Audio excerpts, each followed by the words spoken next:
কিশোরগঞ্জে আছে সামা ভাই। সামা ভাই যে শুক্রবারে জিলাপি না পেলে কান্না করে। আচ্ছা, বিনোদনের হসপিটাল যেখানে চিকিৎসা হয় মন খারাপ মানুষদের। আমরা কিন্তু বেশ কয়েক জেলার মানুষ আসছি। জি, গাইবান্ধা, বগুড়া, শেরপুর, জামালপুর, পঞ্চগড়, ময়মনসিংহ। তো এই সব মিলে যে আসছি আপনাদের সাথে, এই যে দেখা সাক্ষাৎ কথা, কেমন অনুভূতি? কেমন? আমার অনুভূতি এটাই যে তাসব্বিল ভাই আমাদের কিশোরগঞ্জে আসছে। কিশোরগঞ্জের প্রত্যেকটা মানুষ আমি দেখতে পেলাম তাসব্বিল ভাইয়ের ভক্ত, পুরাই ভক্ত। তো তাদের কাছ থেকে যে সময়গুলো দিছে, তাদেরকে সময় দিছে। একটা ব্যক্তি একাকিত্ব ভাবে অনেকে সময় দিতে পারে না, সবাই চায় একটা ভিডিও করতে, সবাই চায় একটা ভিডিও ফুটেজ ধরে তার আইডিতে ছাড়তে, আইডিতে ভিউ আসতে, সবাই চায়, সবাইকে সময় দিছে। আমি এটাই বলতে চাই যে আপনি এত পরিমাণ সময় দিয়েছেন, আমাদের ভালোবাসা আপনি কেমন পাইছেন? কিশোরগঞ্জের মানুষের ভালোবাসা কেমন পাইছেন?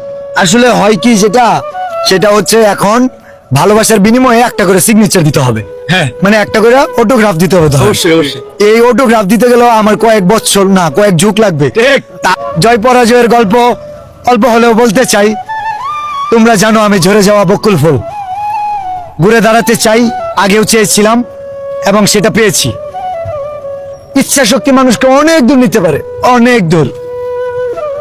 আমাদের কথা, আমি টেবিল মুছতাম যখন, ঠিক আছে, একটু লেট হইলে অনেকে আমার সাথে খারাপ ব্যবহার করতো, এবং ওই মানুষগুলোর মধ্যে কেউ না কেউ এখন আমার সাথে হয়তো দেখা করার জন্য চেষ্টা করতেছে। এটা কোনো অহংকার না, এটা একটা প্রতিভা না, এটা হচ্ছে গিয়ে একটা অনুপ্রেরণা। যে এরকমই হয়, এরকমই হয়। জীবনের কে কোথায় গিয়ে দাঁড়াবে বলা যায় না। সিংহাসন আছে, আসন আছে, আজকে ও বসবে, কালকে সে বসবে। কিন্তু তুমি যদি মনে করো যে তুমি ওই সিংহাসনটা তোমার, এমন আছে গিয়ে তোমার ওই সিংহাসনে তোমাকে বসাবে আল্লাহ, বলা যায় না। অনেক মানুষকে আমি তোমার সামনে, আমি 12,000 টাকা স্যালারিতে জব করছি, 12 মাসে 1,40,000 পাইতাম। 12 বছরে কয় টাকা আর পাইতাম? তো 12 বছরের হিসাব করলে ধরো 1,40,000 সামথিং, সব মিলে ধরো 17 লাখ 15 লাখ, যাই হোক, আমি এক মাসে টাকা কামাইছি। এক যুগের ইনকাম আমি এক মাসে ইনকাম করছি। এখন মনে করতে পারো ভাই, মানে টাকা দিয়ে কি সব সফলতা হয়? এখন আমি যদি বলি পৃথিবীর সবচেয়ে জ্ঞানী মানুষের নাম, বর্তমান তুমি বলতে পারবে না। আমি যদি বলি বর্তমানে সবচেয়ে ধনী মানুষকে, আর নাম চলে আসতে পারে, হয়তো আগেরটা যেন বিল গেটস অথবা ইলন মাস্ক অথবা মার্ক জুকারবার্গ হবে, তাই না? তো এরকমই তো হয়। তো সবসময় চেষ্টা করবা যে focus on your achievement, financial goal. তুমি যদি টাকার সফলতা, আমি বলছি না টাকা হলে পূরণ হবে মনের যত আশা। কেন বলি জানো? এই যে এটা আছে না, সুন্দর শোনা যাচ্ছে, এটা কি দিয়ে কেনা হয়েছে? আমার হাতে একটা চাবি আছে, এটা চাবিটা মেরে আমি এখানে চলে আসছি 200 কিলো দূরে। কি দিয়ে কিনছি? এই যে এই কথাগুলো আমার ইন্টারনেটে যাবে, যেটা দিয়ে দেখাইতেছ, এটা কি দিয়ে কিনছ? ওই টাকা ছাড়া তুমি আপলোডও দিতে পারবে না, ওই টাকা ছাড়া তোমার এই ভিডিওটা দেখতেও পারবে না। না ভুল বলছি?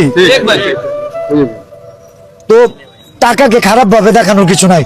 দর্শক বিলাল যদি অবৈধভাবে ইনকাম করতো, টাকা অর্থ পাচার করতো, তাহলে সে লুকাই থাকতো, চোরের মতো প্রকাশ করতো না।